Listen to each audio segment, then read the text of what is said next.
The screams cut through the autumn air like shattered glass.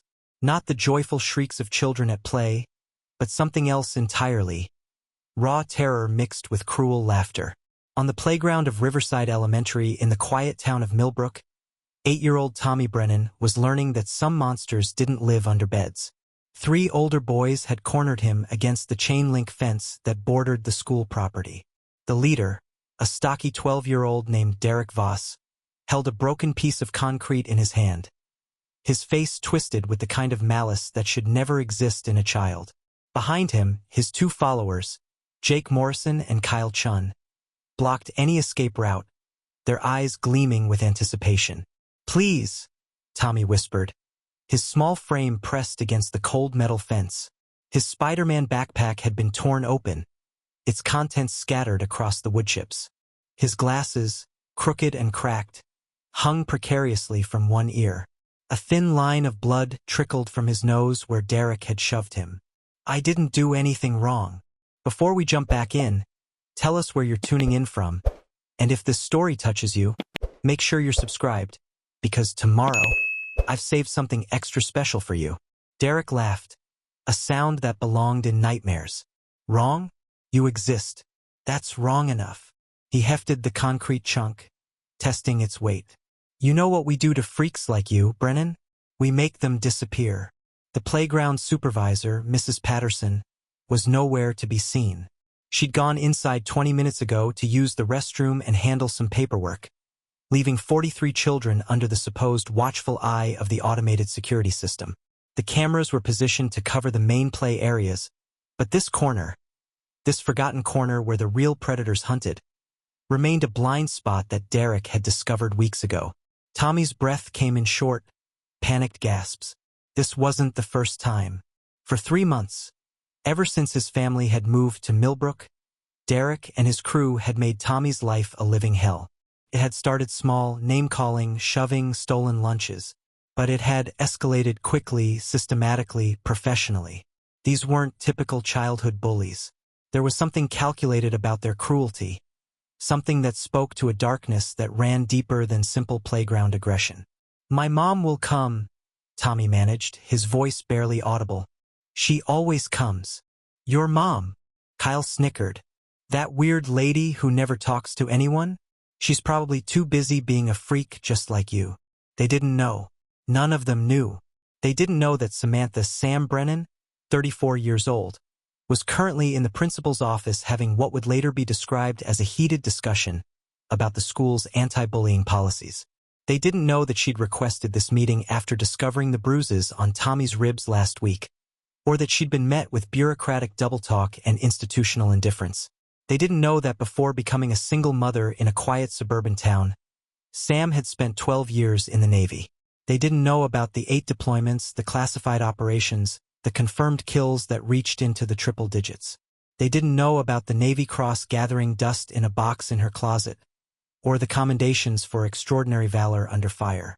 Most importantly, they didn't know that Samantha Brennan held the Navy's record for the longest confirmed sniper kill, 2,847 meters in the mountains of Afghanistan, a shot that had saved 37 Marines pinned down in an ambush.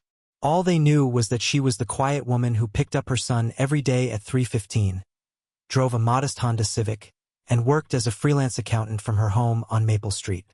She kept to herself, avoided the PDA social events, and never raised her voice during the rare interactions she had with other parents. They saw her as weak, isolated, an easy target just like her son. Derek raised the concrete higher, his intent clear. "Say goodbye, freak." But even as Tommy squeezed his eyes shut, preparing for the impact, something was happening inside the school building. Something that would change everything. Principal William Hayes, a soft-spoken man in his 50s who'd spent 30 years in education, was discovering that some conversations go very differently than expected. He'd called Sam into his office to discuss her concerns about Tommy's treatment, prepared to offer the standard responses about kids being kids and conflict resolution. Instead, he found himself looking across his desk at a woman whose posture had shifted into something he couldn't quite identify. Sam sat perfectly still, her hands folded, her breathing controlled. But her eyes held something that made the hair on the back of his neck stand up. "Mr. Hayes," Sam said, her voice carrying a tone that Hayes had never heard in 30 years of parent conferences. It was calm, professional, and absolutely terrifying. "Let me be very clear about something. My son is being systematically targeted, threatened, and physically assaulted on your playground. This isn't childhood conflict. This is predatory behavior." Hayes shifted uncomfortably. "Mrs. Brennan, I understand your concerns. But 3 broken ribs last month," Sam continued, as if he hadn't spoken. "A black eye 2 weeks ago. Yesterday, someone put broken glass in his lunch.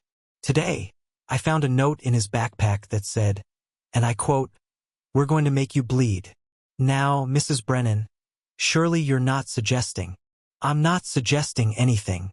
Sam's voice remained perfectly level. "I'm telling you that if my son is harmed again, if he comes home with so much as a scratch that your staff could have prevented, I will hold you personally responsible." The temperature in the room seemed to drop 10 degrees. "Are you threatening me?" Hayes asked, his voice cracking slightly. Sam smiled. It wasn't a pleasant expression. "I don't make threats, Mr. Hayes. I state facts. Fact 1. Your school has failed to protect my child. Fact 2. The bullying has escalated to the point where my son's safety is in immediate danger. Fact 3. I will not allow that danger to continue." Outside, on the playground, Derek's hand was beginning its downward arc. Inside the building, Sam's phone buzzed with a text message. An automated alert from the school's emergency system that she'd hacked into 3 weeks ago. A simple bit of code that monitored for distress keywords picked up by the outdoor microphones. The message was brief. "Help, please, hurt." Sam looked at the message, then at Principal Hayes. When she spoke again, her voice carried the full weight of 12 years spent in places where weakness meant death. "I think we're about to find out exactly how well your security measures work." She stood up, every movement precise and controlled. Hayes watched, confused and increasingly frightened, as this quiet suburban mother transformed into something else entirely, something dangerous. Outside, Tommy's screams had stopped, not because the assault had ended, but because Derek Voss was about to learn that some mothers don't call the police. They handle things personally. 27 minutes earlier, Samantha Brennan had been a different person entirely. She'd stood in the kitchen of their modest 2-story home on Maple Street, making Tommy's lunch with the same methodical precision she'd once used to field strip her rifle. Peanut butter and jelly sandwich, cut diagonally because Tommy insisted it tasted better that way. Apple slices in a small container, each one exactly the same size. A juice box, the kind with the bendy straw that made him smile. Normal, domestic, safe. The house itself reflected this careful normalcy. Clean lines, neutral colors, nothing that would draw attention or invite questions. The living room held comfortable furniture from discount stores, family photos carefully arranged to show a happy mother and son, and absolutely nothing that would suggest the woman who lived here had once been designated as one of the deadliest snipers in naval special operations. But if someone knew what to look for, if they understood the subtle signs, they might notice certain details. The way every window in the house offered clear sight lines to potential approach routes. How the front door had 3 additional locks that weren't standard issue. The fact that despite the modest neighborhood, there were no family valuables visible anywhere in the house. And they might wonder why a freelance accountant needed a reinforced door leading to the basement. That door stayed locked. Tommy knew never to ask about it, just as he knew never to mention the nights when Mom woke up screaming, or the way she sometimes stared out the kitchen window for 20 minutes without blinking, or how she could tell him exactly how many people had walked past their house that day just by the sound of their footsteps. Sam had been Specialist First Class Samantha Rodriguez then, her maiden name, the one that appeared on classified after-action reports and medal citations that the public would never see.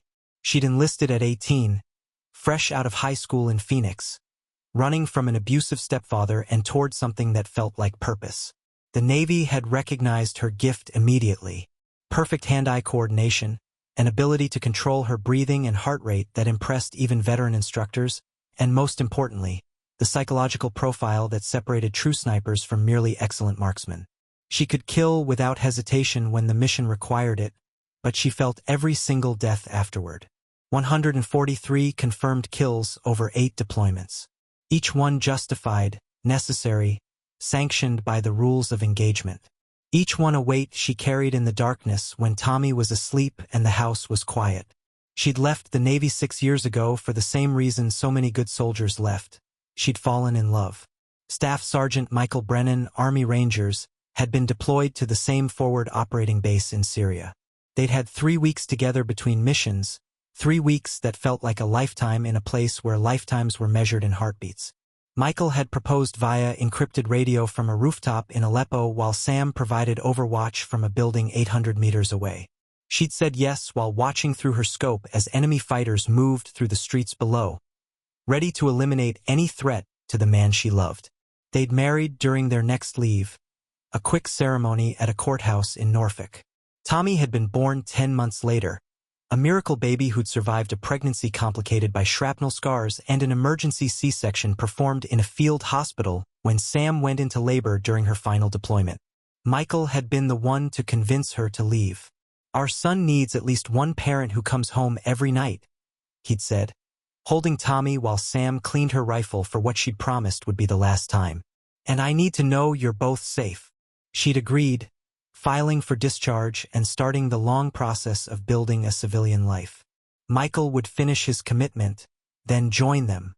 They'd buy a house with a white picket fence and worry about normal things like Tommy's soccer games and mortgage payments. Michael had died on a Tuesday morning in Afghanistan, 3 weeks before his discharge date. The Army had said he hadn't suffered, which was the kind of lie they told wives to help them sleep at night. Sam had known it was a lie because she'd read the classified after-action report. She'd used contacts from her Navy days to access files she wasn't supposed to see, and she'd learned exactly how her husband had spent his final moments. Using his body to shield 2 younger soldiers from the blast, saving their lives at the cost of his own.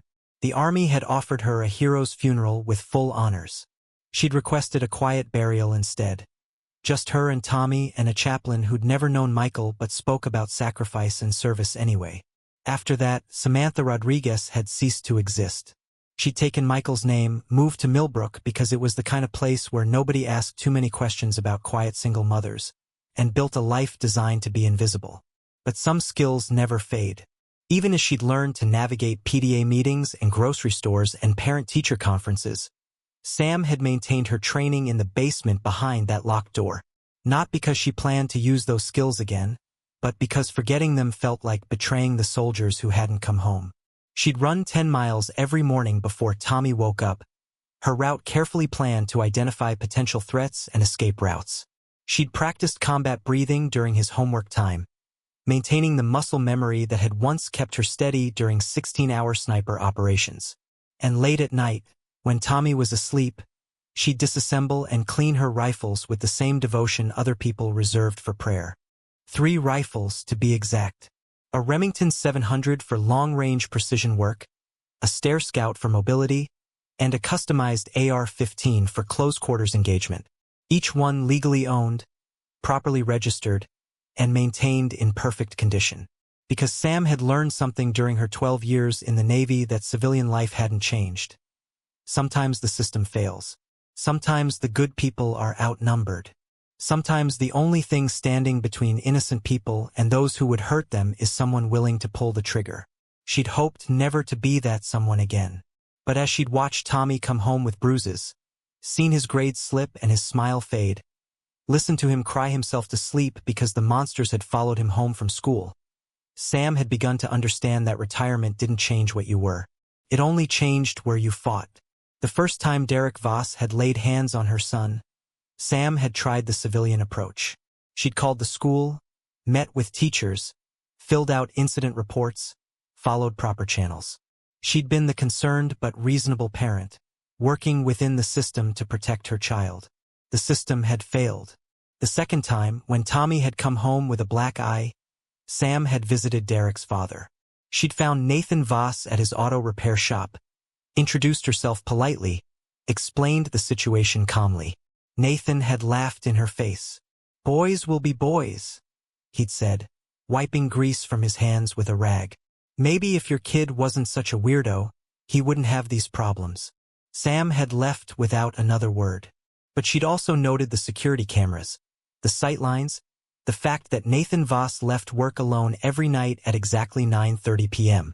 She'd filed that information away, hoping she'd never need it.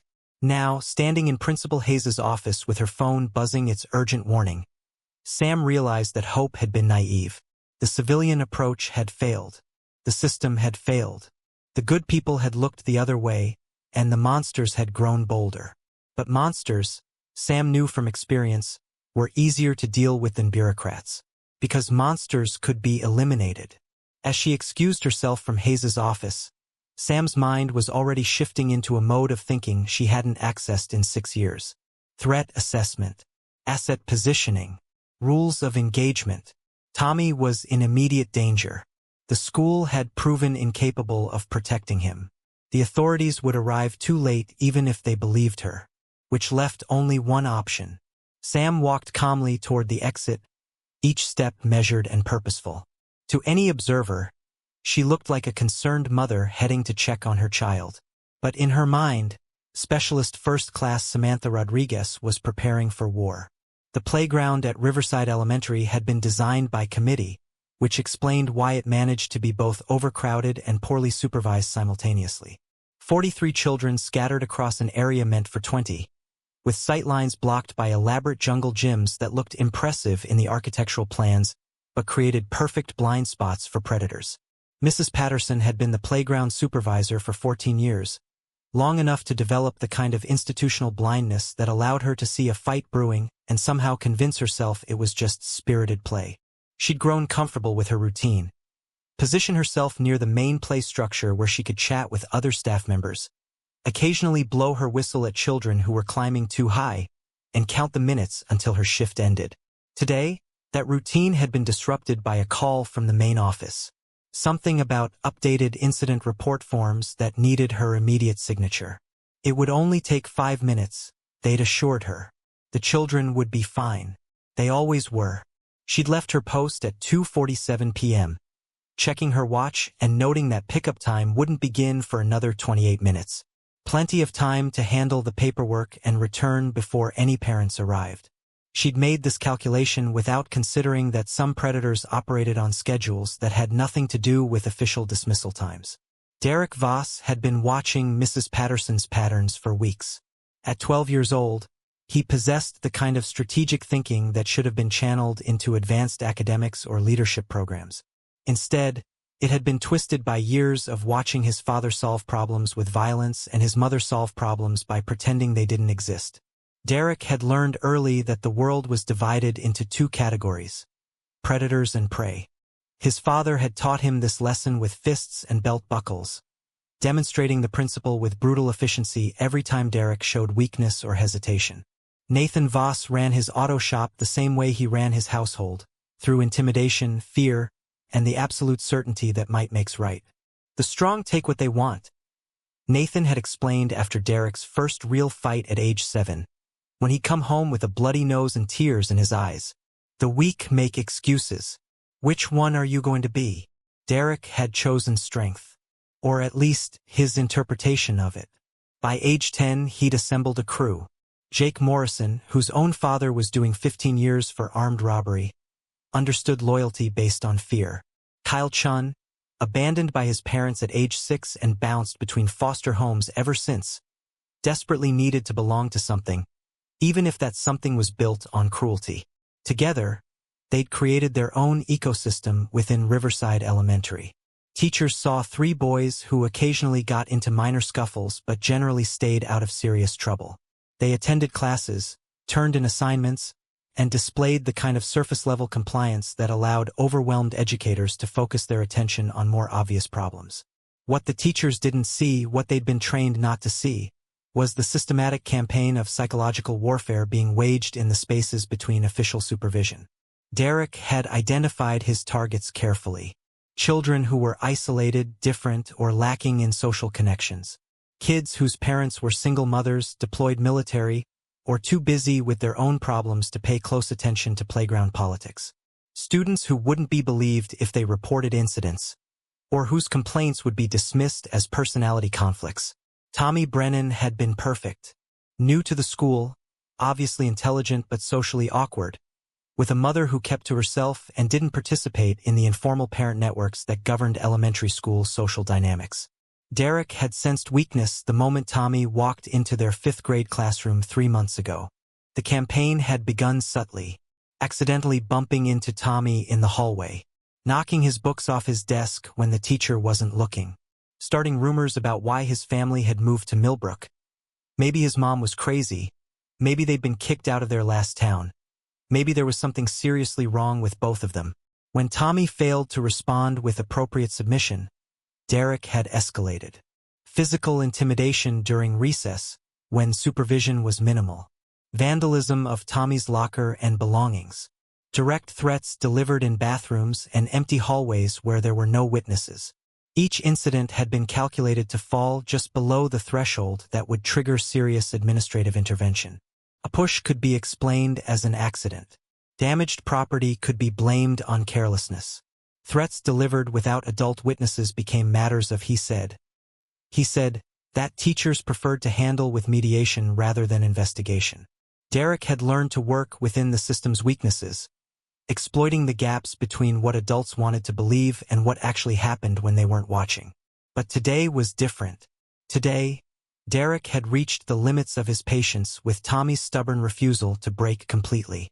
3 months of escalating pressure, and the kid still showed up to school every day, still tried to participate in class discussions, still maintained the kind of quiet dignity that Derek found personally offensive.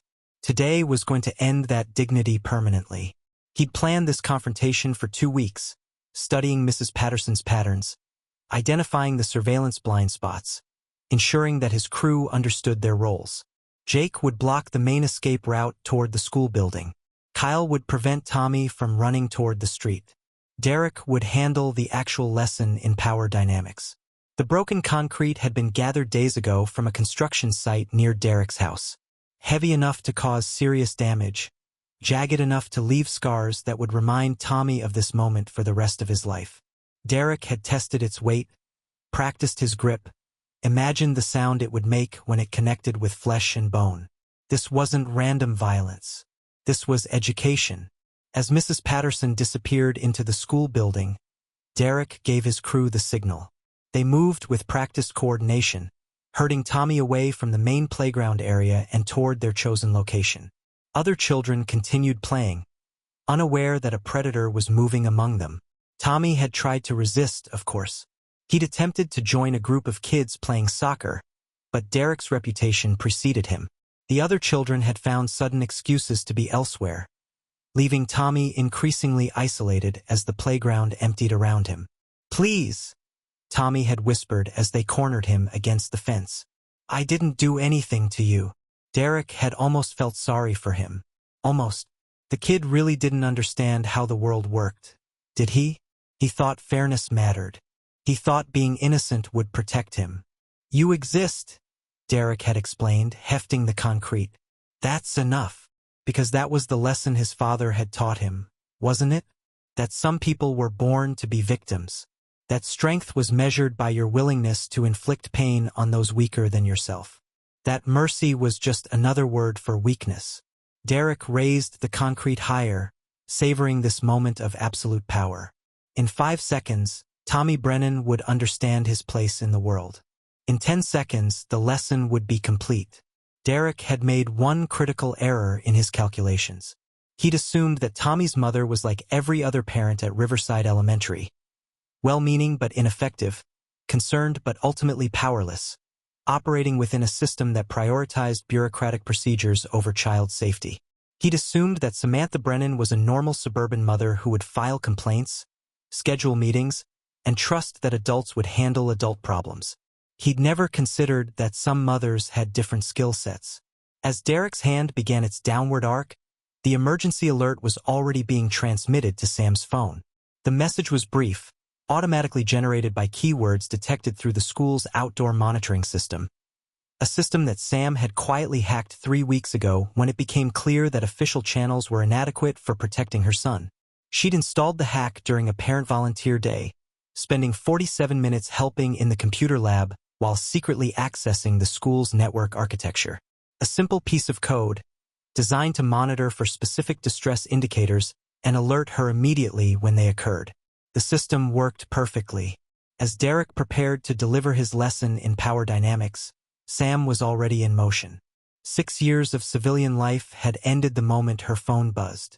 12 years of military training had reactivated like muscle memory. Tommy was in immediate danger. The authorities would arrive too late. The system had failed, which meant Specialist First Class Samantha Rodriguez was going to war. The Riverside Elementary Administrative Office operated with the kind of bureaucratic efficiency that prioritized paperwork over people and procedures over protection.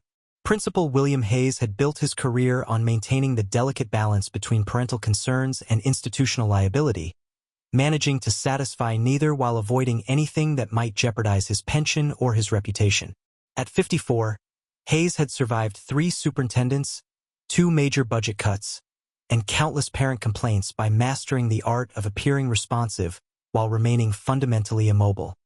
He'd learned that most problems solve themselves if you delayed long enough, that most angry parents could be pacified with sympathetic nodding and promises of increased monitoring, and that the key to administrative survival was documentation that protected the school while committing to nothing actionable. This afternoon's meeting with Samantha Brennan had started exactly like dozens of others. A concerned parent, probably overreacting to normal childhood conflicts, demanding immediate action based on incomplete information. Hayes had his standard responses ready. Expressions of concern, assurances of investigation, explanations of the complex social dynamics that children needed to navigate independently. He'd expected Mrs. Brennan to follow the usual script. She'd voice her complaints, he'd offer his reassurances, they'd establish a follow-up meeting to discuss progress, and she'd leave feeling like something had been accomplished while nothing actually changed. Instead, he'd found himself facing something that made his survival instincts scream danger. Samantha Brennan had entered his office with the controlled movement of someone accustomed to hostile environments. Her posture was perfect but not rigid, relaxed but ready. She'd positioned herself in the chair that offered the clearest view of both the door and the windows, and she'd maintained eye contact with an intensity that Hayes found deeply unsettling. When she spoke, her voice carried authority that seemed to bypass his conscious mind and trigger something primal in his nervous system.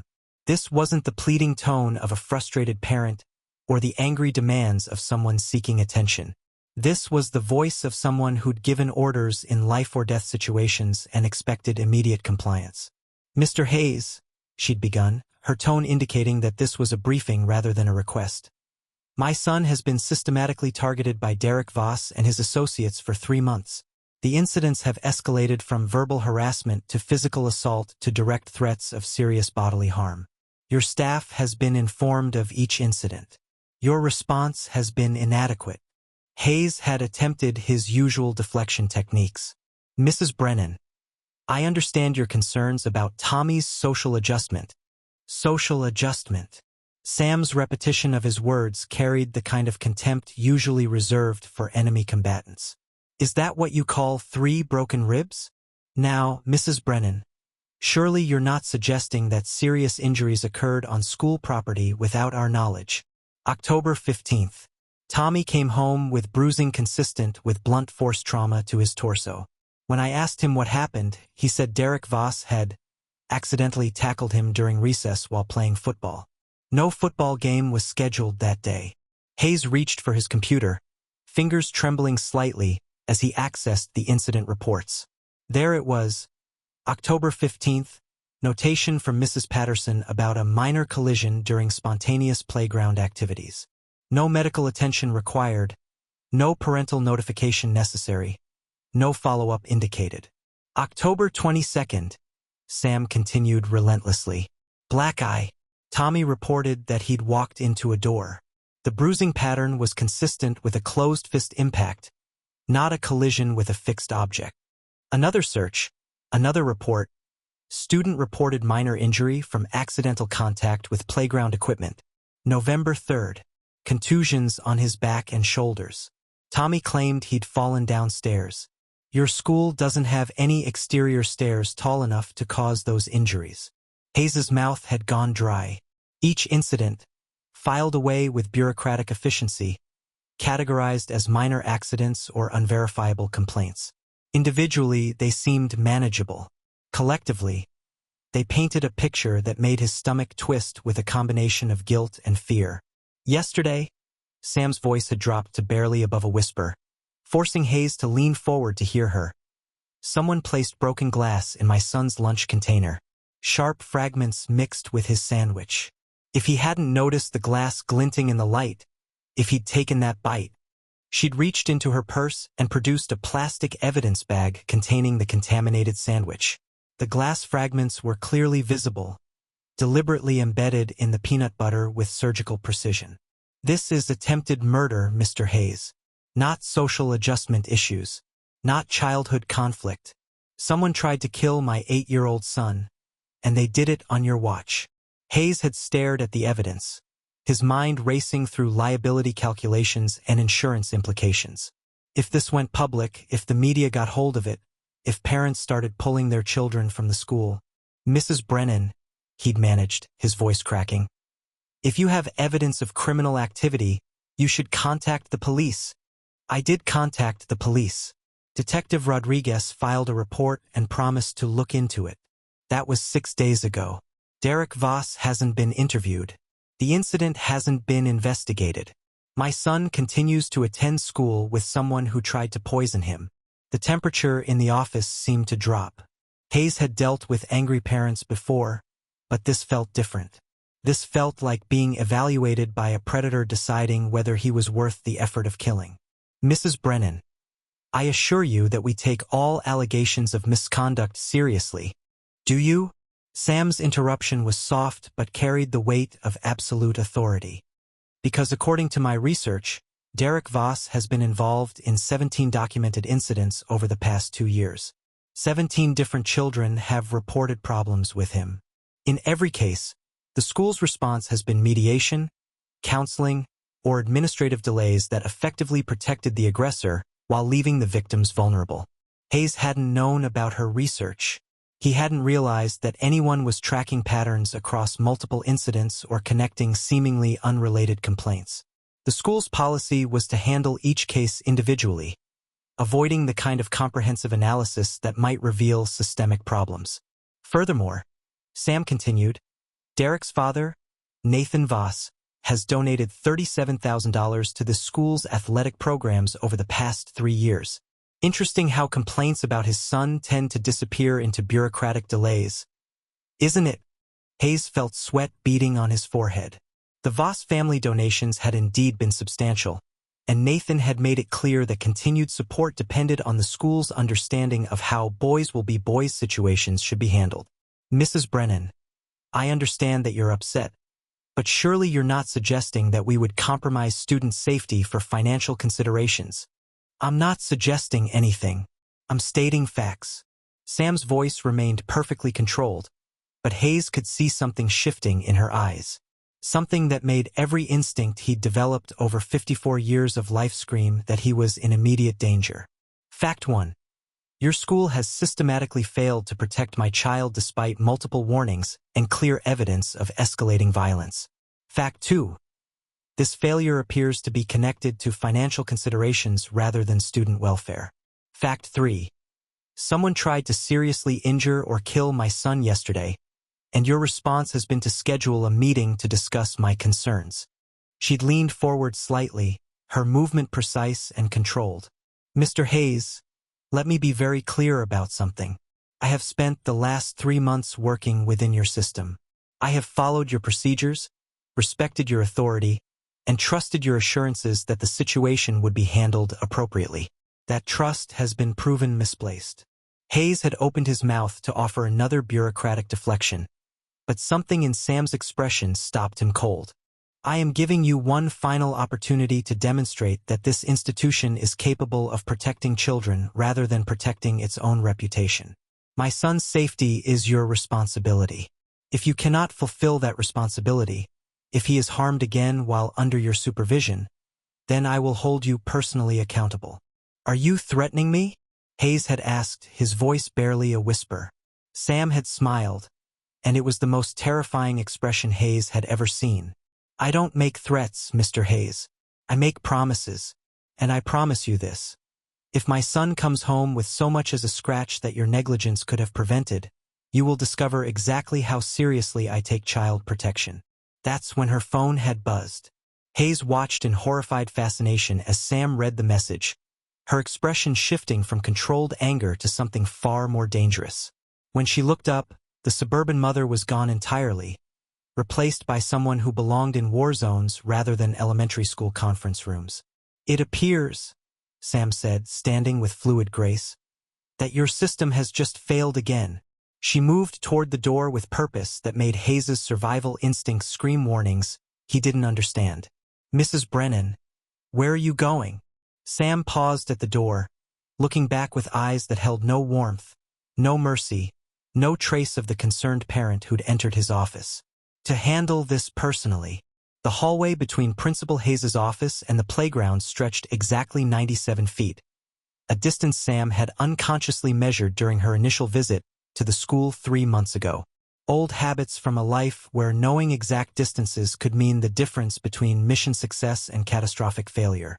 Now, as she moved through that hallway with purposeful stride, those old habits were flooding back with crystalline clarity. Threat assessment protocols activated automatically as her mind shifted into tactical mode. Exit routes cataloged. Potential obstacles identified. Rules of engagement evaluated. The transformation was complete and irreversible. For 6 years, Samantha Brennan had lived a carefully constructed lie. She'd played the role of suburban mother with such commitment that she'd almost convinced herself it was real. She'd attended parent-teacher conferences and grocery store small talk.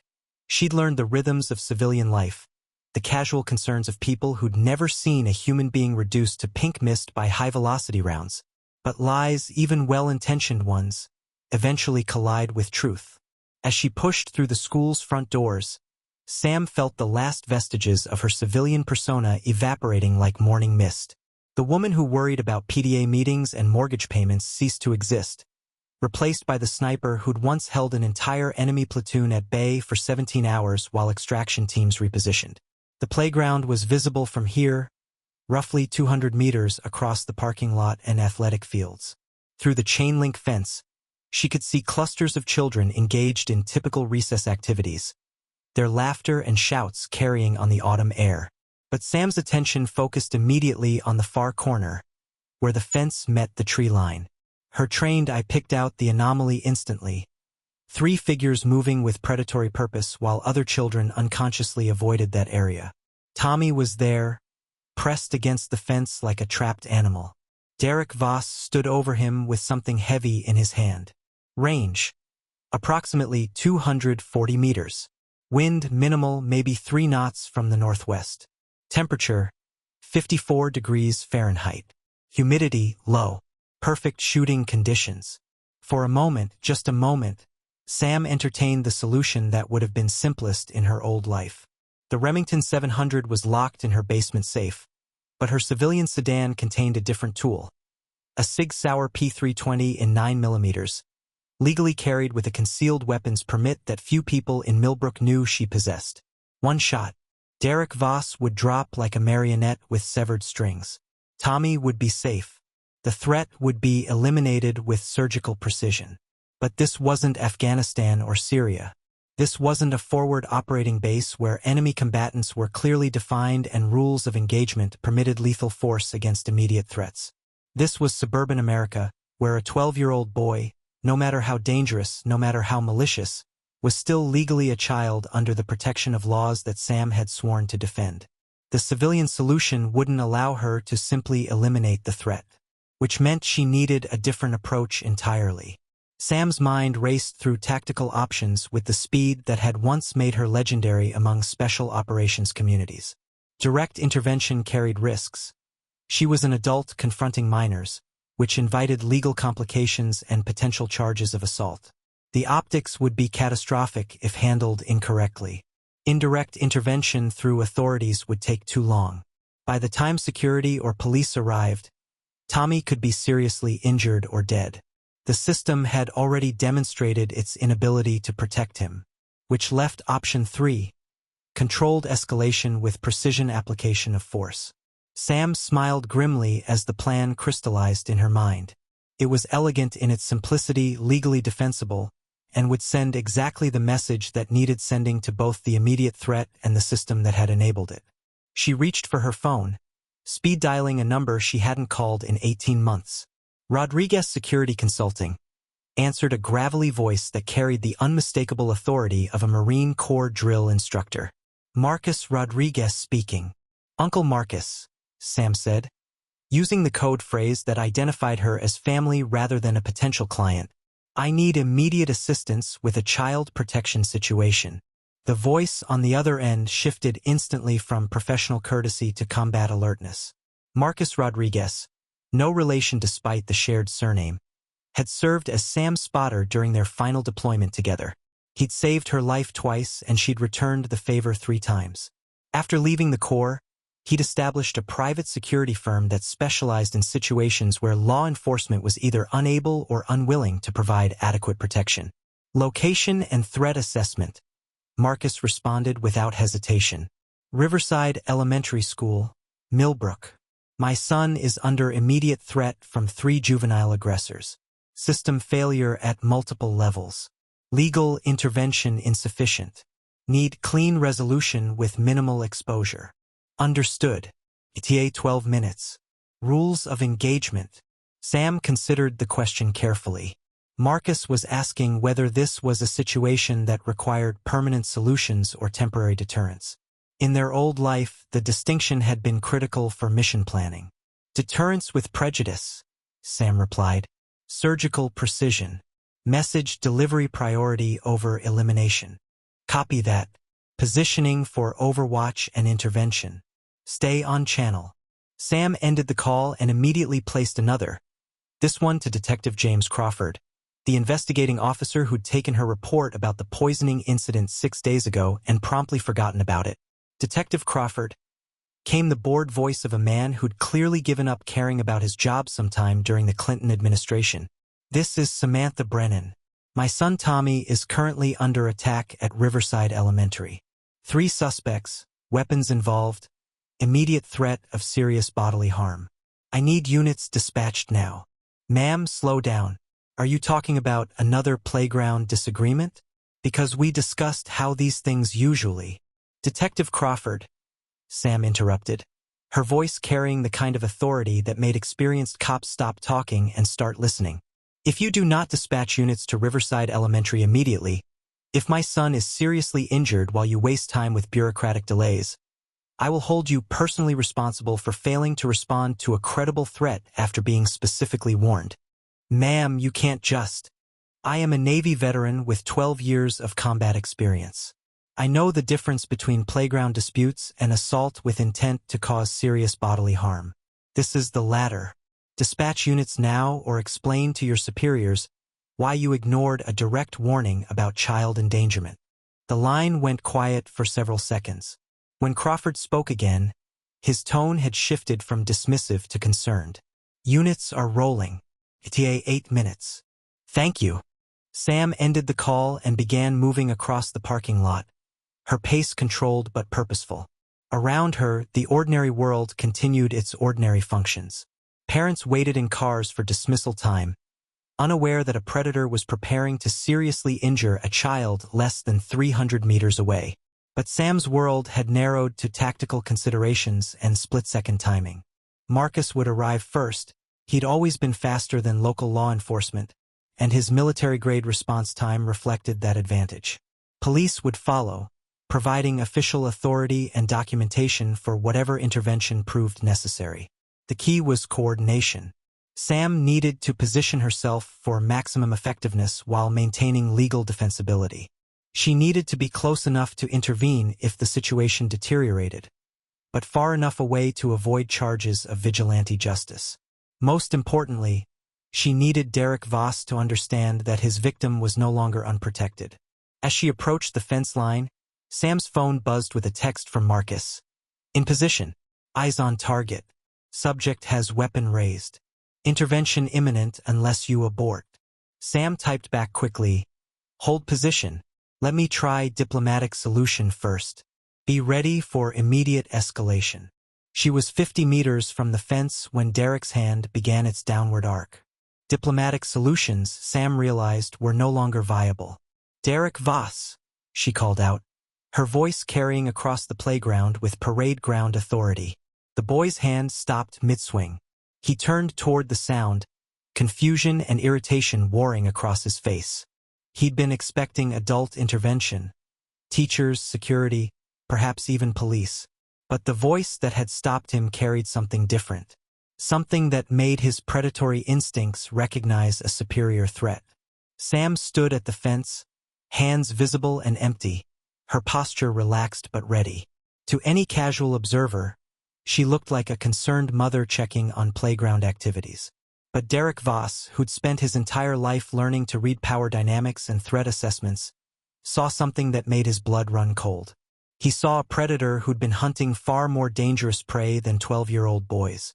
"Put the rock down, Derek," Sam said calmly. "Step away from my son. We're going to have a conversation about consequences." For the first time in his life, Derek Voss discovered what it felt like to be prey. The concrete chunk in Derek Voss's hand suddenly felt like it weighed 1,000 pounds. For 12 years, he'd lived in a world where he was the apex predator, where his father's lessons about strength and weakness had shaped every interaction. He'd never encountered someone who made him feel like prey. Until now. Samantha Brennan stood motionless at the fence, her hands visible and empty, her expression calm. She wasn't shouting or threatening. She wasn't displaying the kind of hysterical maternal panic that Derek had expected. Instead, she radiated something far more dangerous, absolute certainty. "I said put it down, Derek." Sam's voice carried across the playground with the kind of authority that bypassed conscious thought and triggered deep survival instincts. "This is your only warning." Derek's hand trembled slightly. The other children on the playground had gone silent, their games forgotten as they sensed the sudden shift in atmosphere. Even Jake and Kyle, his loyal followers, had taken unconscious steps backward. "You can't tell me what to do," Derek managed, but his voice cracked on the words. "You're not allowed on school property during school hours. I'll tell Principal Hayes you're trespassing." Sam smiled, and Derek felt ice water flood his veins. It wasn't a pleasant expression or a reassuring mother's smile. It was the smile of someone who'd faced down enemies far more dangerous than a 12-year-old bully and found them wanting. "By all means, call Principal Hayes," Sam said conversationally. "While you're at it, explain to him why you're threatening my son with a weapon. I'm sure he'd be fascinated to hear your justification." Derek glanced around desperately. The playground that had been his kingdom moments ago now felt like a trap. Mrs. Patterson was still inside the building. The other children were backing away. His crew was abandoning him. "It's just a rock," he said weakly. "No, Derek. It's assault with a deadly weapon. In the adult world, which you're about to enter much sooner than you expected, that carries serious consequences." Sam began walking along the fence line, her movement casual but purposeful. Derek's eyes tracked her motion, and Tommy seized the moment to scramble away from the fence, putting distance between himself and his tormentor. "Tommy, come here," Sam called softly, never taking her eyes off Derek.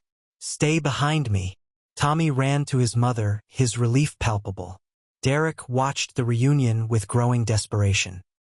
His victim was escaping, his authority was crumbling, and something in Samantha Brennan's manner suggested that his problems were just beginning. "Mrs. Brennan," Derek tried again, attempting to regain control of the situation. "Tommy started this. He's been causing trouble, and we were just trying to teach him." "Teach him what, Derek?" Sam's interruption was soft but carried the weight of absolute authority. "Teach him that might makes right, that the strong can brutalize the weak without consequences, that institutions will protect predators rather than victims." Derek's mouth opened and closed soundlessly.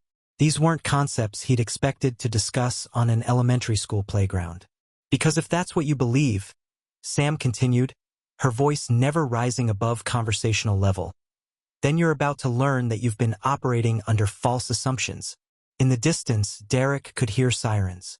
Police, probably, which meant adults would arrive soon. Adults who might listen to his father, who might accept the standard explanations about boys being boys and childhood conflicts. "The police are coming," Derek said, grasping at the hope that official intervention would restore the familiar order where his family's influence protected him from consequences. "Yes, they are," Sam agreed. "Detective Crawford and at least 2 patrol units. I called them personally to report that you were attempting to seriously injure my son with a deadly weapon. They'll want to see that concrete you're holding, Derek. They'll want to examine the glass fragments you put in Tommy's lunch yesterday." Derek's face went white. How could she possibly know about the glass? He'd been so careful, so subtle. No one had seen him tampering with the lunch containers. "I don't know what you're talking about," he stammered.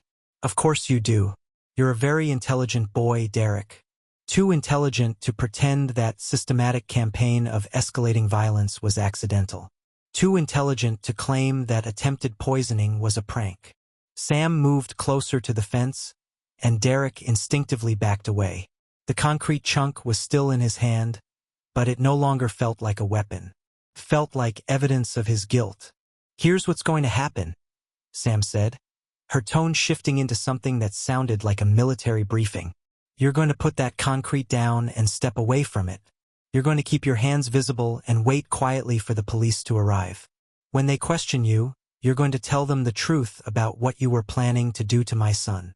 "And if I don't?"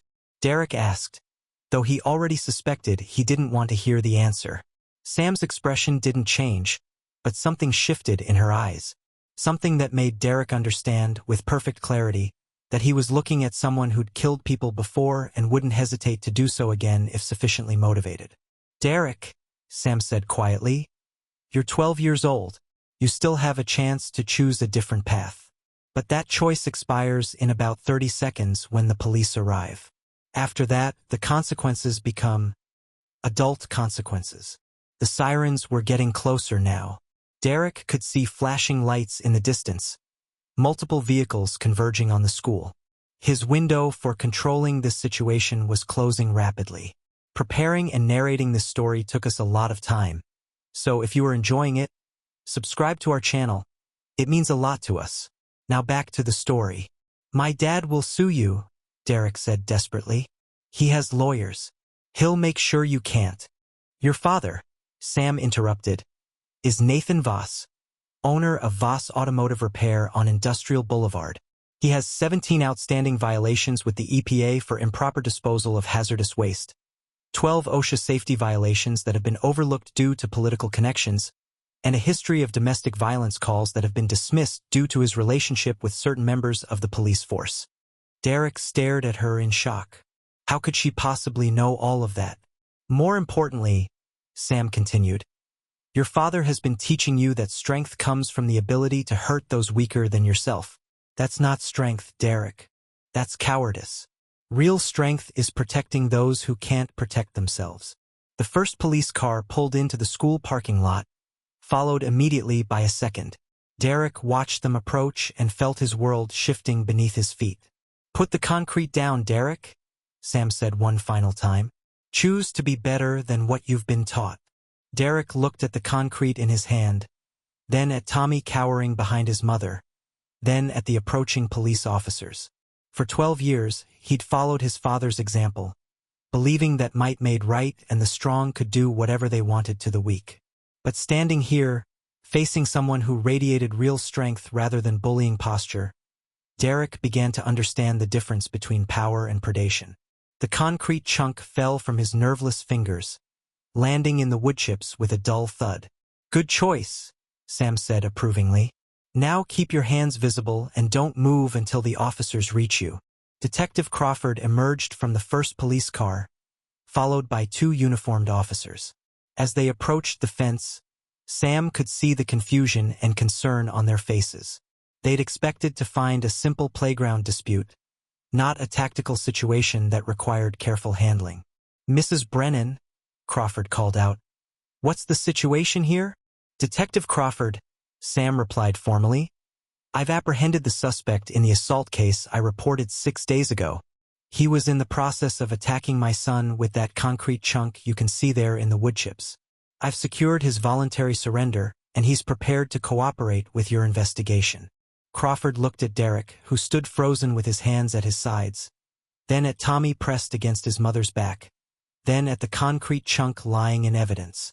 Son, Crawford addressed Derek, his tone shifting into official police business.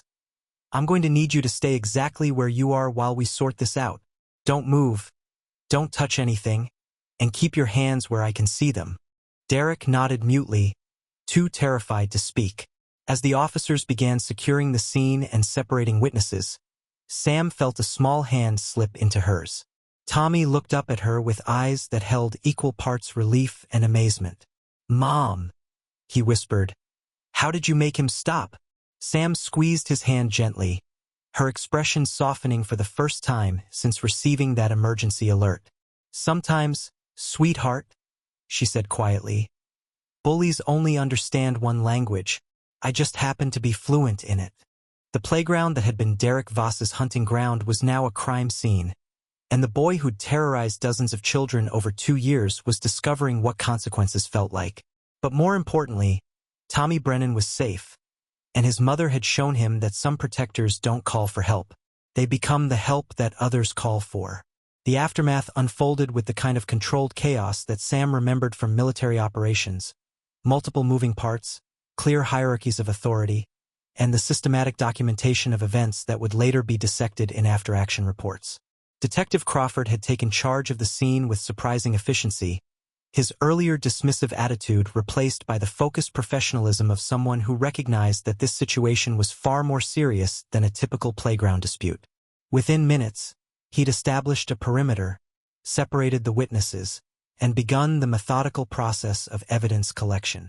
Tommy remained pressed against Sam's side, his small frame trembling with residual adrenaline. She kept one protective arm around him while answering Crawford's initial questions, her responses precise and factual. After 12 years of military debriefs, Sam understood the importance of clear, unambiguous testimony that would withstand legal scrutiny. Mrs. Brennan, Crawford said, consulting his notebook, walk me through exactly what you observed when you arrived at the playground. I received an automated security alert at 2:51 p.m. indicating potential distress from this location. Sam began, her voice steady and professional. Upon arrival, I observed 3 male juveniles cornering my son against the eastern perimeter fence. The primary aggressor, Derek Voss, was holding a concrete fragment approximately 4 inches in diameter, positioned in a threatening manner above my son's head. Crawford scribbled notes, occasionally glancing at the concrete chunk that lay exactly where Derek had dropped it. And what happened when you intervened? I identified myself clearly and issued verbal commands for the suspect to cease his threatening behavior and release the weapon.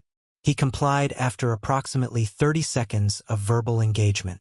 What Sam didn't mention, what wouldn't appear in any official report, was the moment of perfect tactical clarity when she'd realized that Derek Voss was operating under the same fundamental misunderstanding that had gotten so many enemy combatants killed over the years. The assumption that superior numbers, local knowledge, and initial positioning guaranteed victory. Derek had believed he was the predator in this situation, just as insurgents had believed their knowledge of local terrain made them untouchable. But predators, Sam had learned during 8 deployments, were often just prey that hadn't met their match yet. 20 feet away, Derek sat in the back of a patrol car, his earlier bravado completely evaporated. 2 weeks ago, he'd been the undisputed king of Riverside Elementary's social ecosystem. Now he was discovering what happened when that ecosystem collided with larger, more dangerous environments. Mom, Tommy said quietly, tugging at Sam's jacket. Is Derek going to jail? It was a reasonable question from an 8-year-old's perspective, but the answer was more complicated than Tommy could understand. Derek was 12, which meant he'd likely face juvenile court rather than adult criminal charges. The system would focus on rehabilitation rather than punishment, assuming that boys his age could still be redirected toward productive citizenship. Sam wasn't entirely convinced that assumption was correct in Derek's case, but she'd learned to work within civilian legal frameworks rather than the more direct solutions that military operations had permitted. Derek is going to face consequences for his choices, Sam replied carefully. What those consequences are will depend on a lot of factors that adults need to figure out. Principal Hayes emerged from the school building, moving with the hurried gait of someone who just realized his carefully managed world was about to become very complicated. He approached Detective Crawford with visible anxiety, clearly hoping to contain whatever damage control would be necessary. "Detective," Hayes began, "surely we can handle this internally. These are just children, and sometimes playground disputes." "Mr. Hayes," Crawford interrupted, his tone suggesting that whatever patience he'd once had for administrative deflection had been exhausted. "We're looking at assault with a deadly weapon, criminal threatening, and potentially attempted poisoning. This stopped being a playground dispute about 3 months ago." Hayes's face went pale. "Attempted poisoning?" Crawford consulted his notes again.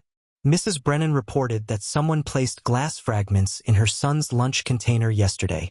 We'll be interviewing all potential witnesses and examining any available surveillance footage." Sam watched Hayes's expression shift from confusion to horror to the kind of legal panic that administrators experienced when they realized their institution's liability exposure was about to become front-page news. She almost felt sorry for him, almost. "Detective Crawford," Sam interjected, "I should mention that I've documented each incident over the past 3 months. I have photographs of Tommy's injuries, copies of all my communications with school officials, and evidence of the systematic nature of this harassment campaign." She reached into her purse and produced a manila folder thick with documentation. "I've also prepared a timeline showing the escalation pattern and the school's responses to each reported incident." Crawford accepted the folder with growing appreciation. "You've been thorough." "I believe in documentation," Sam replied simply. What she didn't say was that she'd learned the importance of evidence collection during operations where after-action reports could mean the difference between commendations and court-martials. Civilian life might operate under different rules, but the fundamental principle remained the same.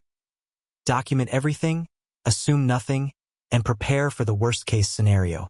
Hayes looked at the folder in Crawford's hands as if it were a live explosive. "Mrs. Brennan, surely we can work together to find a resolution that serves everyone's interests." "Mr. Hayes," Sam said quietly, 3 hours ago, I sat in your office and gave you one final opportunity to protect my son through institutional channels. You chose to prioritize other considerations. The time for collaborative resolution has passed." The principal's mouth opened and closed soundlessly. In 30 years of education administration, he'd never encountered a parent who spoke with such calm finality about institutional failure. Meanwhile, Jake Morrison and Kyle Chen had been separated for individual interviews, their earlier loyalty to Derek evaporating under official scrutiny. Both boys were discovering that being accessories to assault carried its own consequences, and that the adult world didn't recognize following orders as a valid defense for participating in systematic cruelty. "Mrs. Brennan," Crawford said, closing his notebook, "we're going to need formal statements from both you and Tommy. Can you bring him to the station tomorrow morning?" "Of course." "Will you need the physical evidence I've collected?" "Physical evidence?" Sam reached into her purse again and produced 3 additional items: the plastic bag containing the contaminated sandwich, a small container holding the glass fragments she'd carefully extracted, and a USB drive. Photographs of each incident's aftermath, audio recordings of my conversations with school officials, and digital copies of all written communications, she explained. "Everything is dated, time-stamped, and verified." Crawford stared at the evidence collection with something approaching awe. In 20 years of police work, he'd never seen a civilian complainant arrive with such comprehensive documentation. "Ma'am," he said finally, "what did you do before you became a parent?" Sam glanced down at Tommy, who was listening to the adult conversation with the intense focus of someone whose world had just fundamentally shifted. "I protected people," she said simply. "The job description has changed, but the mission remains the same." As the police completed their evidence collection and began transporting Derek for processing, Sam felt Tommy's grip on her hand tighten. "Mom," he said quietly, "why didn't you do this before? Why did we have to wait so long?" It was the question Sam had been dreading, because the honest answer revealed something about civilian life that she'd hoped Tommy would never need to understand. Sometimes, she said carefully, the system is designed to give people chances to do the right thing. I wanted to believe that the adults responsible for your safety would actually protect you once they understood the situation. But they didn't. No, sweetheart, they didn't. Tommy processed this information with the kind of serious consideration that 8-year-olds brought to revelations about adult fallibility. So now what happens? Sam looked at the crime scene that had once been Derek Voss's hunting ground, then at Principal Hayes conferring anxiously with his legal counsel, then at Detective Crawford loading evidence that would ensure this case received proper attention. Now, she said, we make sure this never happens to anyone else. As they walked back toward the school parking lot, Sam's phone buzzed with a text from Marcus Rodriguez.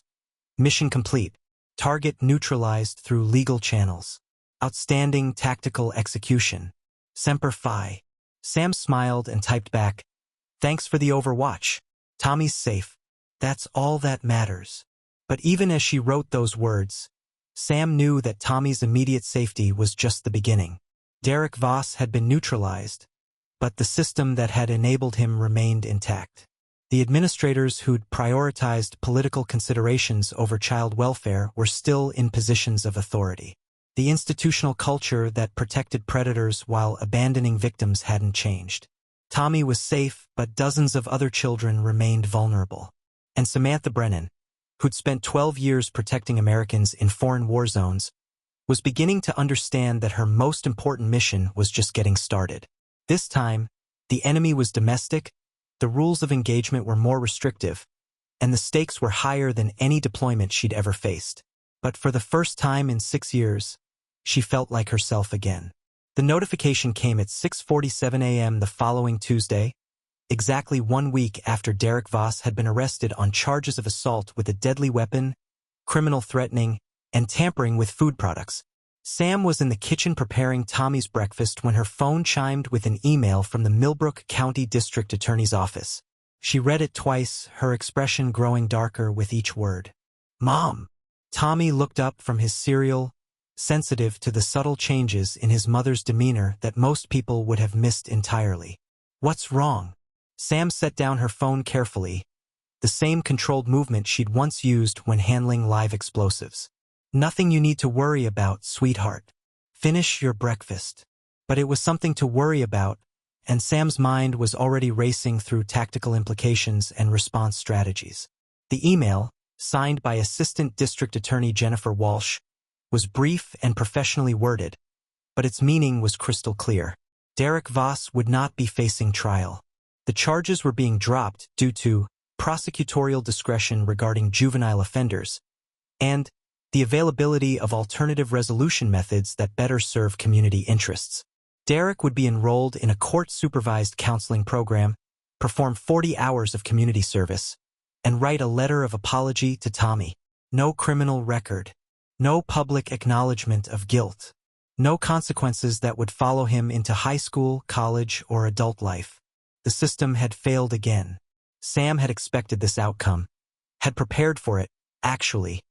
But expectation didn't diminish the cold rage that settled in her chest like a familiar weight. She'd spent 12 years watching bureaucrats make calculations that prioritized institutional convenience over justice, but somehow it felt more personal when the victim was her own child. 20 minutes later, after dropping Tommy at school with extra security precautions that he didn't need to understand, Sam sat in her car outside the district attorney's office, reading the email for the third time. The language was careful, legally precise, and completely dishonest about the real reasons for the decision. Nathan Voss had lawyers. Good ones, apparently, with connections to local political networks that operated below the public's radar. The kind of influence that turned assault charges into counseling recommendations and attempted poisoning into youthful indiscretion requiring guidance rather than punishment. Sam had seen similar corruption in military contexts. Officers who escaped courts-martial due to family connections, contractors who received no-bid deals through strategic campaign contributions, politicians who sent other people's children to die while protecting their own from any meaningful consequences. The difference was that, in military settings, such corruption eventually collapsed under the weight of combat reality. Incompetent officers got their commands killed, which generated investigations that political influence couldn't suppress indefinitely. But in civilian systems, the consequences of corruption were often invisible to those with the power to address it. Derek Voss's victims had no political influence, no financial resources, no access to the networks that actually determined how justice was administered, which meant the system would continue protecting predators while abandoning their prey, unless someone with different capabilities chose to intervene. Sam's phone rang, interrupting her tactical analysis. Detective Crawford's name appeared on the display. "Mrs. Brennan." Crawford's voice carried the exhausted frustration of a cop who just watched a solid case evaporate for political reasons. "I assume you've heard about the DA's decision." "I have. For what it's worth, I think it's complete bullshit. We had a strong case, clear evidence, multiple witnesses. Kid should have faced real consequences. But he won't." Crawford sighed. "Nathan Voss has connections. The kind that matter more than evidence or justice. I've seen it before. Rich families buying their way out of consequences while working-class kids get the book thrown at them for lesser offenses."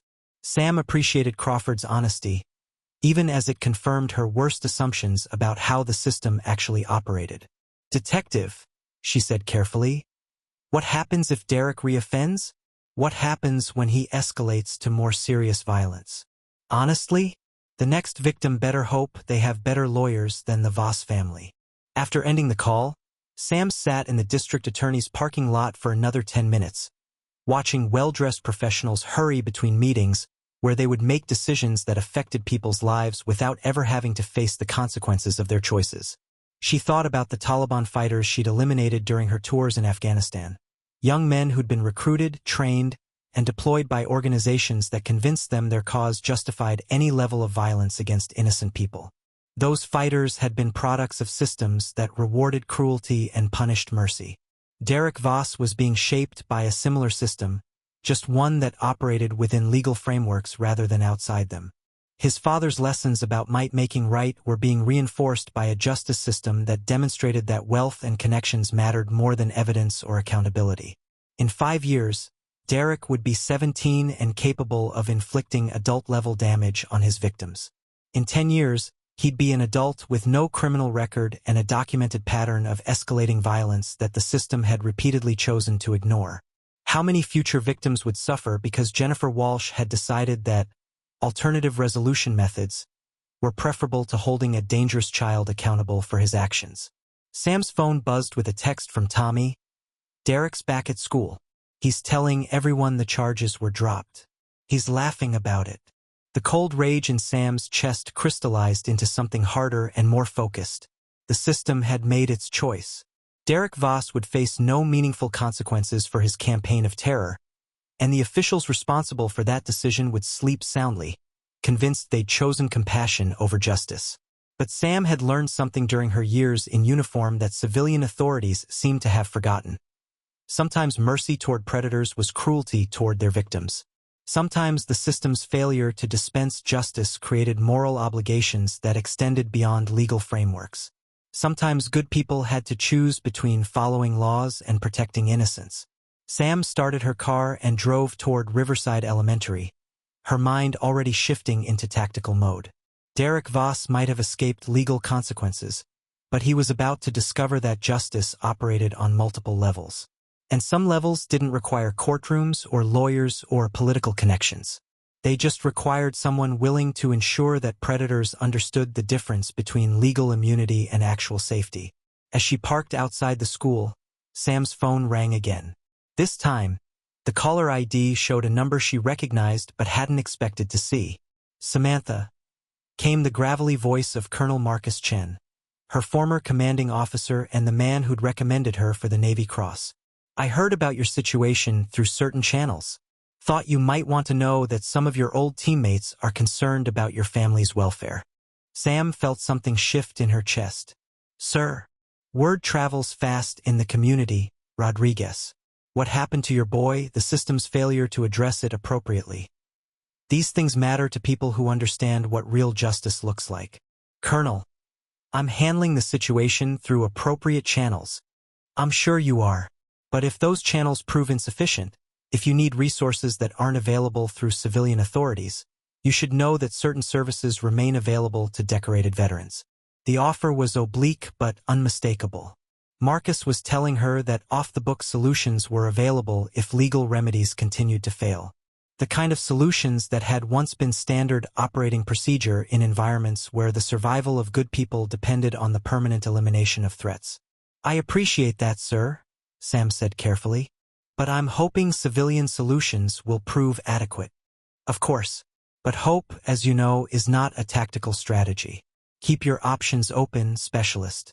And remember that some problems require military solutions regardless of their civilian context." After Marcus ended the call, Sam sat outside Tommy's school and considered the trajectory her life had taken over the past week. 7 days ago, she'd been a suburban mother trying to work within institutional frameworks to protect her child. Now she was receiving offers of extralegal assistance from military networks that operated beyond civilian oversight. The transformation felt inevitable, like gravity pulling objects toward their natural destinations. Derek Voss had escaped justice, but he'd also escalated a conflict beyond the boundaries of civilian conflict resolution. He'd demonstrated that legal accountability meant nothing when backed by sufficient wealth and influence, which meant the rules of engagement had changed. Sam reached into her glove compartment and removed a business card she'd been carrying for 6 years without ever expecting to use it. Marcus Rodriguez Security Consulting, the cover identity for operations that specialized in problems that law enforcement couldn't or wouldn't address. She dialed the number, her decision crystallizing with the same clarity she'd once brought to impossible shots in hostile territory. "Marcus," she said when he answered, "I need to discuss contract terms for a long-term security consultation." "Copy that. What's the target profile and desired outcome?"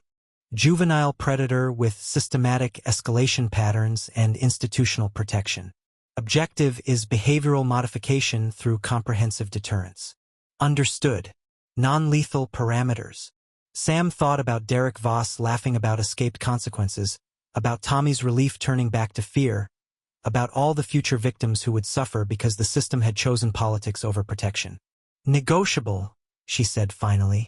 "Outstanding. Let's discuss operational details." As Sam ended the call and prepared to enter the school for what would be her final attempt at civilian conflict resolution, she felt the last vestiges of suburban normalcy falling away like discarded camouflage. Samantha Brennan, concerned mother and freelance accountant, was about to discover that some problems required Specialist Rodriguez, Navy SEAL sniper, to handle personally. The war for Tommy's safety was entering a new phase, and the enemy was about to learn why veterans were trained never to leave their own behind. The conference room at Riverside Elementary had never hosted a meeting quite like this one. By 3:30 p.m. on Wednesday, it contained an unusual assembly. Principal Hayes looking increasingly pale, Assistant Superintendent Dr. Margaret Foster trying to maintain administrative composure, School Board Attorney Robert Chun reviewing liability documents, and Detective Crawford with a manila folder that had grown substantially thicker since Monday's arrest. Sam entered the room accompanied by her own legal counsel, a surprise that clearly unsettled the administrative team. Attorney Lisa Morgan, former Army JAG officer turned civilian defense attorney, carried herself with the same controlled authority that marked all successful military lawyers. "Thank you all for agreeing to this meeting," Hayes began nervously. "I understand Mrs. Brennan has concerns about recent developments in the Derek Voss matter."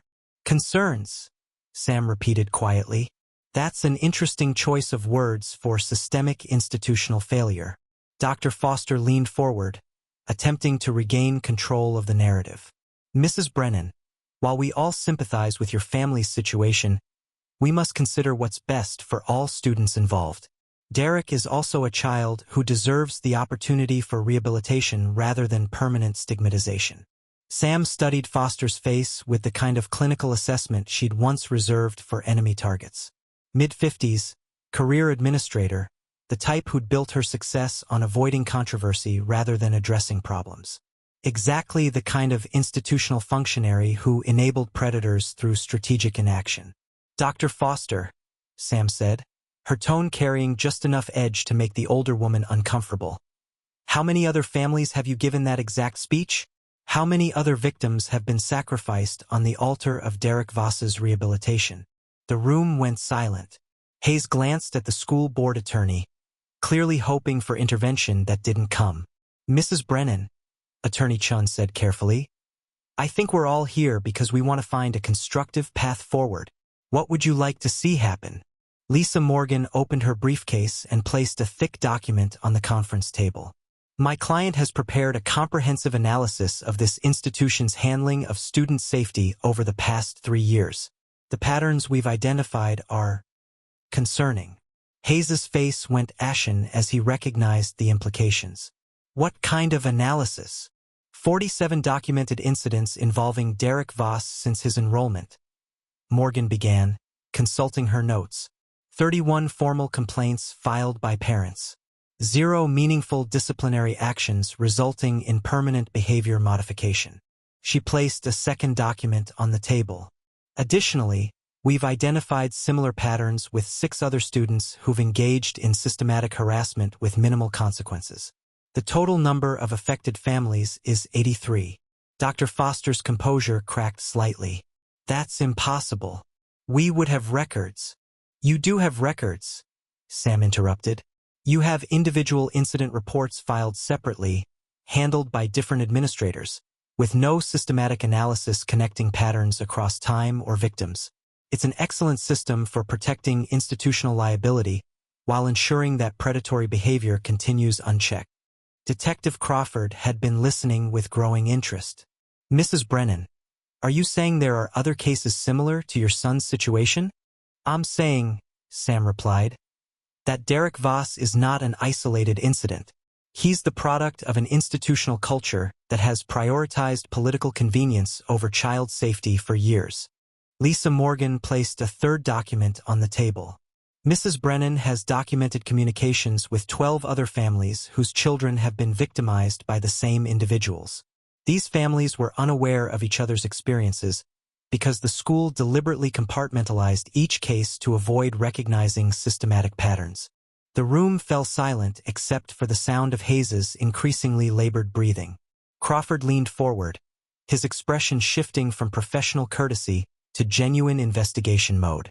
Are you telling me there's been an ongoing conspiracy to cover up systematic child abuse? Crawford asked.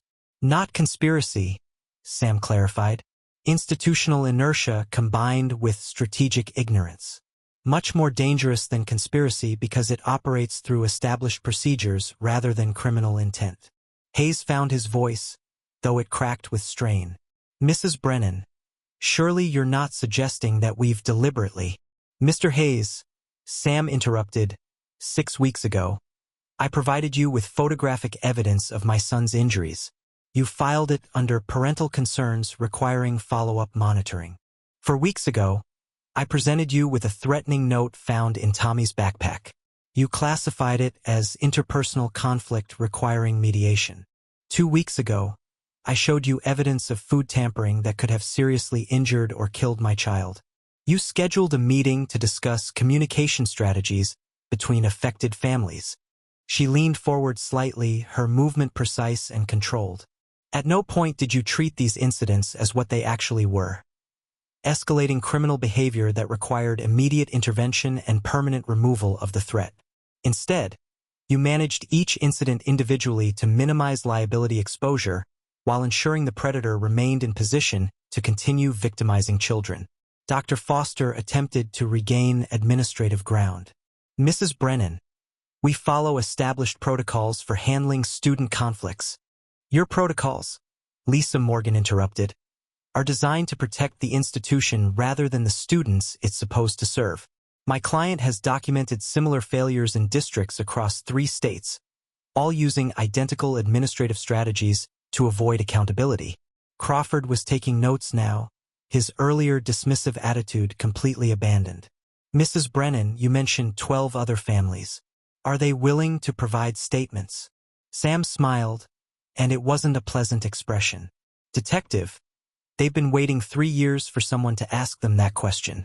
Over the next hour, the meeting transformed from administrative damage control into criminal investigation. The 12 families had been contacted, interviewed, and had provided detailed testimony about their experiences with Riverside Elementary's systematic failure to protect their children.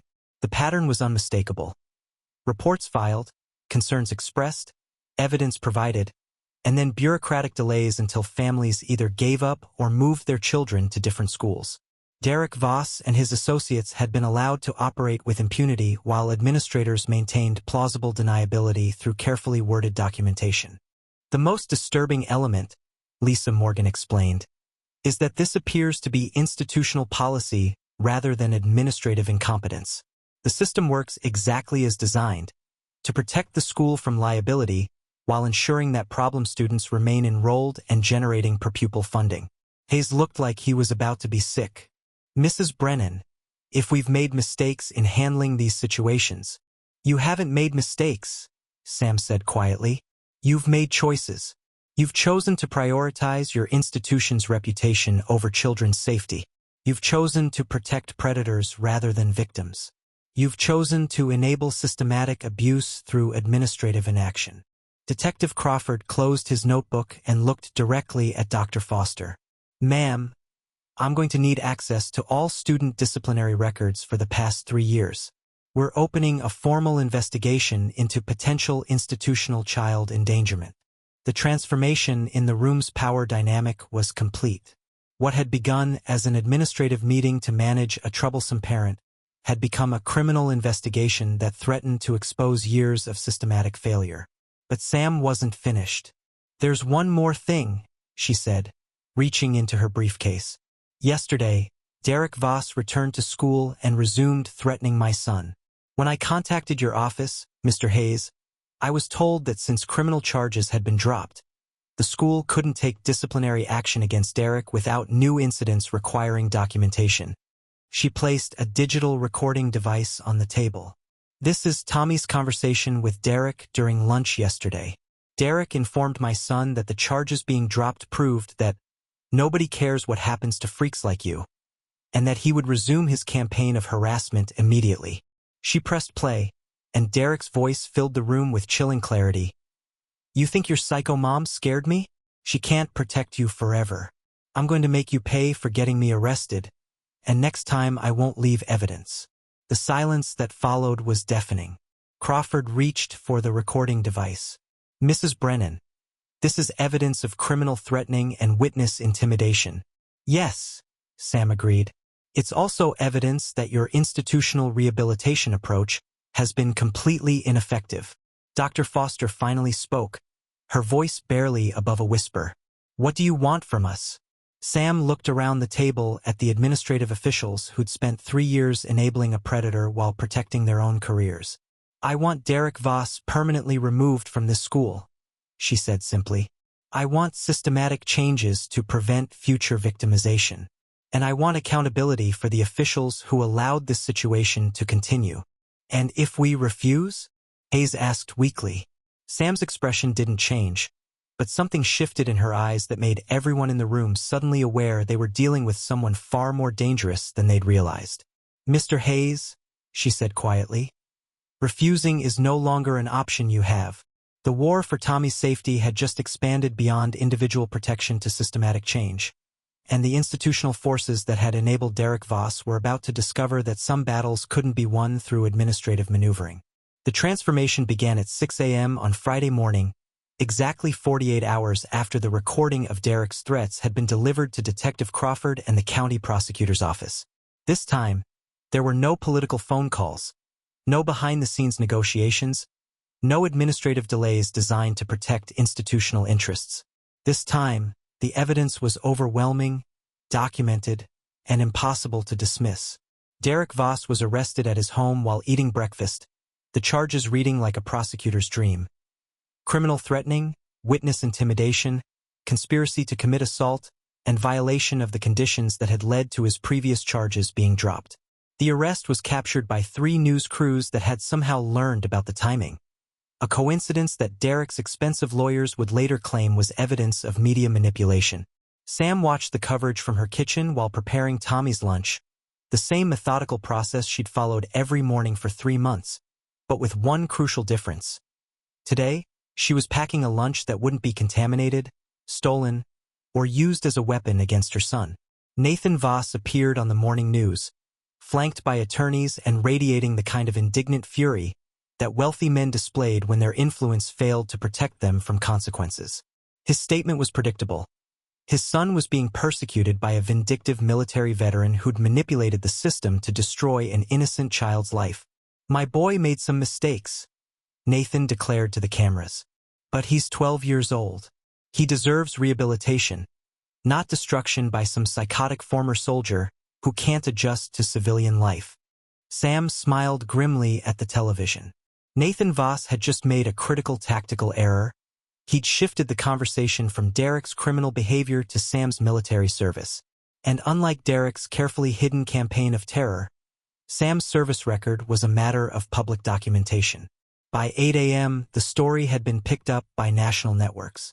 By 10 a.m., Navy veterans across the country were sharing Sam's story on social media platforms. By noon, #ProtectOurKids was trending on Twitter, with thousands of posts supporting the Navy mom who stood up to school bullies. The narrative had escaped Nathan Voss's control entirely. Principal Hayes discovered the extent of his institution's exposure when he arrived at work to find protesters already assembling in the school parking lot. Parents carrying signs reading, "Protect students, not predators and accountability now," formed an organized picket line that would grow throughout the day. But the real shock came when Hayes checked his email and found formal termination notices for himself, Assistant Principal Richardson, and 3 other administrators who'd been involved in mishandling the Derek Voss situation. The school board had acted with unprecedented speed, clearly hoping that sacrificing administrative personnel would contain the growing scandal.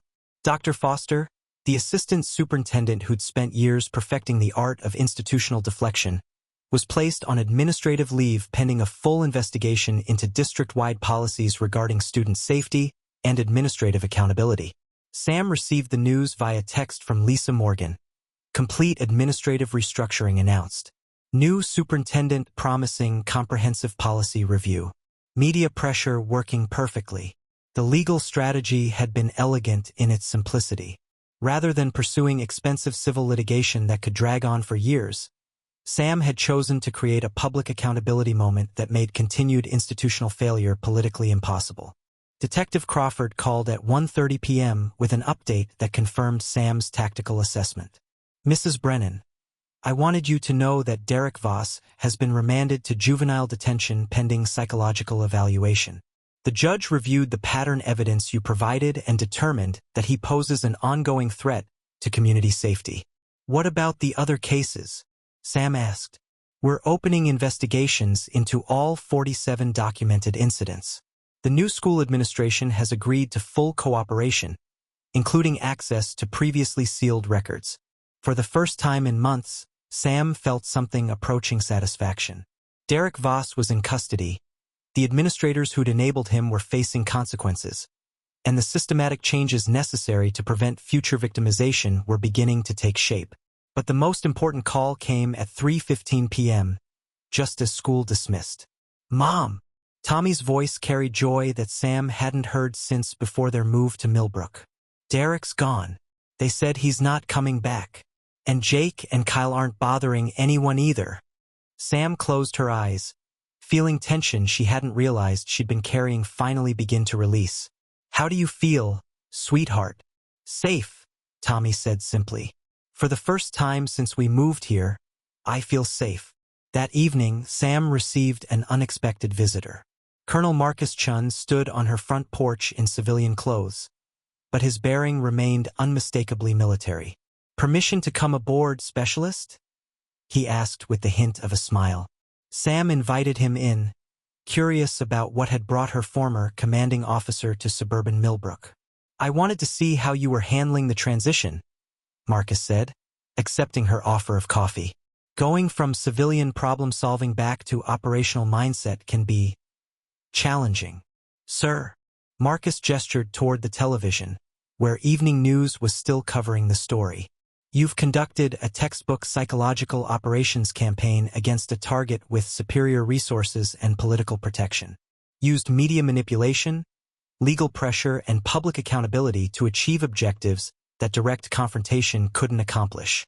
He sipped his coffee thoughtfully. It's exactly the kind of asymmetric warfare we trained you for, just deployed in a civilian context. Sam considered his words carefully. Are you suggesting I've crossed some kind of line?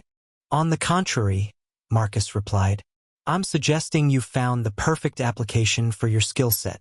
There are thousands of situations like this across the country. Predators protected by institutional failure, victims abandoned by systems that prioritize politics over protection. He reached into his briefcase and produced a business card. If you're interested in applying your capabilities more broadly, there are organizations that specialize in cases where conventional justice proves inadequate. Sam studied the card. Child Protection Services Consulting, specialized solutions for complex cases. What kind of consulting? She asked. The kind where military veterans use their training to protect children when civilian institutions fail, Marcus said simply. The kind where people like Derek Voss learn that predatory behavior has consequences regardless of their family's political connections. Sam thought about the 12 families who'd waited years for someone to take their children's victimization seriously. She thought about all the other Derek Vosses in other schools, protected by other administrators, creating other victims while the system looked the other way. How many cases are we talking about? Marcus's expression grew serious. Thousands, Sam. Thousands of children suffering while bureaucrats calculate liability exposure and politicians avoid uncomfortable decisions. The civilian justice system works fine for ordinary crimes, but systematic institutional failure requires different solutions. He stood to leave, placing the card on her coffee table. Think about it. You've proven you can win these battles. The question is whether you want to help other parents who don't have your particular skill set. After Marcus left, Sam sat in her living room listening to Tommy practice piano upstairs, a sound that had been absent from their home during the months of Derek's campaign of terror. She picked up the business card, considering the implications of what Marcus had offered. For 6 years, she tried to build a normal civilian life, to be the kind of mother who solved problems through PDA meetings and parent-teacher conferences. But normal civilian approaches had failed when confronted with systematic institutional corruption. Derek Voss had been stopped only because Sam possessed capabilities that most parents lacked: tactical thinking, documentation skills, media manipulation, and the absolute determination of someone trained to complete missions regardless of obstacles. How many other children were suffering because their parents lacked those capabilities? How many other predators were operating with impunity because the systems designed to protect children were actually designed to protect institutions? Sam's phone buzzed with a text from an unknown number. Mrs. Brennan, my name is Patricia Williams. My daughter was victimized at Jefferson Elementary in the same way your son was attacked. The school is using the same tactics to avoid accountability. Can you help us? Then another. Mrs. Brennan, I saw your story on the news. My son attempted suicide after months of harassment that the school refused to address. Please contact me. And another. The administrators at Roosevelt Middle School are protecting a group of boys who sexually assaulted my daughter. They say it was inappropriate horseplay. I need help. Sam stared at her phone as message after message arrived.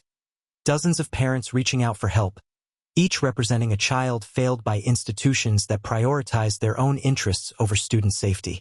Tommy's piano practice drifted down from upstairs, a sound that represented everything Sam had fought to protect. But now she understood that protecting Tommy wasn't enough.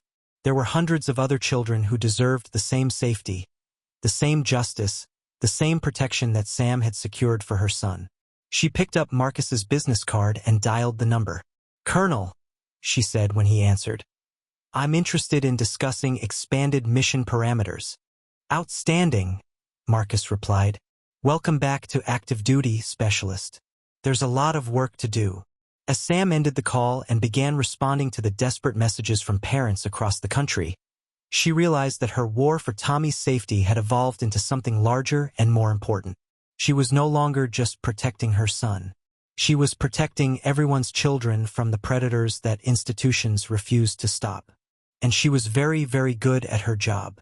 2 years later, Samantha Brennan stood at the podium of the National Child Safety Conference in Washington, D.C., looking out at an audience of parents, educators, law enforcement officials and policymakers who'd gathered to hear about systematic solutions to institutional failures in child protection. The transformation had been remarkable, both personal and professional. What had begun as one mother's desperate fight to protect her son had evolved into a national consulting firm that specialized in cases where conventional justice proved inadequate for addressing systematic child endangerment. 2 years ago, Sam began, her voice carrying the same controlled authority that had once commanded respect in military briefings. My 8-year-old son came home with broken ribs, and the school told me it was a playground accident. When he developed a black eye, they said he'd run into a door. When someone put glass in his lunch, they scheduled a meeting to discuss communication strategies. The audience was silent, hanging on every word. The system was working exactly as designed, to protect institutions from liability while ensuring that dangerous children remained enrolled and generating funding. My son was considered acceptable collateral damage in the maintenance of bureaucratic efficiency. Behind her, a presentation screen displayed statistics that would have been unimaginable 2 years ago. 847 cases handled by Child Protection Services Consulting, 1,247 predatory students removed from schools, 156 administrators terminated for enabling systematic abuse, and 23 districts that had implemented comprehensive policy reforms. The Derek Voss case became a model for what we now call strategic accountability, Sam continued. When institutions prioritize their own protection over child safety, when legal systems prove inadequate for addressing systematic abuse, alternative approaches become not just justified but morally necessary. In the audience, Tommy sat in the front row, now 10 years old and radiating the quiet confidence of a child who'd learned that monsters could be defeated and that some adults actually kept their promises to protect children. Beside him sat Patricia Williams, whose daughter's case had been Sam's first consulting assignment, and whose subsequent success had launched what would become a national movement. The Williams case had established the template: comprehensive documentation, media pressure, legal leverage, and public accountability campaigns that made continued institutional failure politically impossible. Within 6 months, Jefferson Elementary had restructured its administration, implemented new safety protocols, and provided restitution to affected families. But the real breakthrough had come when Sam realized that individual victories, while satisfying, didn't address the systematic nature of the problem. Predators like Derek Voss weren't isolated incidents. They were symptoms of institutional cultures that prioritized convenience over conscience. Over the past 2 years, Sam explained to her audience, we've identified common patterns in schools where systematic abuse is tolerated. Administrative compartmentalization of incident reports to avoid recognizing patterns. Financial dependencies on families with influence. Legal strategies designed to minimize liability rather than maximize protection. And most importantly, institutional cultures that treat child safety as a public relations problem rather than a moral imperative. The consulting firm had grown beyond Sam's initial expectations. Marcus Rodriguez had brought military precision to operational planning. Lisa Morgan had provided legal expertise that civilian attorneys couldn't match. Detective Crawford, who'd taken early retirement from Millbrook Police, had contributed law enforcement credibility that opened doors otherwise closed to civilian activists. But the most important team member sat in the front row, quietly sketching in a notebook while his mother addressed an audience of national policymakers. Tommy's recovery had been gradual but complete. The nightmares had faded, his grades had improved, and he'd rediscovered the joy in learning that Derek's campaign had nearly extinguished. More importantly, he'd developed an understanding of justice that went beyond simple punishment to encompass systematic change and protection for others. Tommy asked me last week, Sam told the audience, why we help other families when Derek Voss is already gone and he's safe now. I told him that safety isn't something you achieve once and then forget about. It's something you maintain by ensuring that predators understand there will always be consequences for targeting children. The presentation concluded with a video testimonial from 12 families whose children had been protected through strategic intervention campaigns. Each case had been different predators, different schools, different forms of institutional failure, but the results had been consistent. Systematic accountability that produced lasting change rather than temporary fixes. As the conference broke for lunch, Sam was approached by Deputy Attorney General Sarah Chen, whose presence indicated the level of attention Sam's work had attracted from federal law enforcement. Ms. Brennan, Chen began, the Department of Justice has been following your organization's work with great interest. We'd like to discuss potential collaboration on cases involving interstate systematic abuse. Sam nodded politely. I'd be happy to discuss how our methodologies might complement federal investigations. What she didn't mention, what wouldn't appear in any official documentation, was that Child Protection Services Consulting had already been coordinating with federal agencies on cases where local authorities proved unwilling or unable to address systematic child endangerment. The network Marcus had hinted at 2 years ago had proven both extensive and effective. During lunch, Sam found herself at a table with parents whose children had been saved by interventions that most people would never hear about. Strategic media campaigns that had exposed corrupt administrators. Legal maneuvers that had forced policy changes. And occasionally, when legal remedies proved inadequate, more direct forms of behavioral modification that ensured predators understood the personal costs of targeting children. Mrs. Brennan, said Janet Morrison, whose son had been victimized at a private school where wealthy families had bought immunity for their predatory children. I wanted you to know that Kevin is thriving now. He's making friends, his grades are excellent, and he told me last week that he wants to help other kids when he grows up. Sam smiled, understanding the deeper meaning of Janet's report. Kevin Morrison's recovery represented something beyond individual healing. It demonstrated that children could overcome systematic betrayal when adults finally chose protection over politics. As the afternoon sessions began, Sam's phone buzzed with messages from parents across the country requesting assistance with new cases. Each message represented a child failed by institutions, but also a family that now understood alternative solutions were available. The transformation that had begun with Derek Voss's concrete chunk had evolved into something that neither Sam nor her adversaries had anticipated. What had started as one mother's desperate fight had become a systematic challenge to institutional cultures that enabled predators while abandoning victims.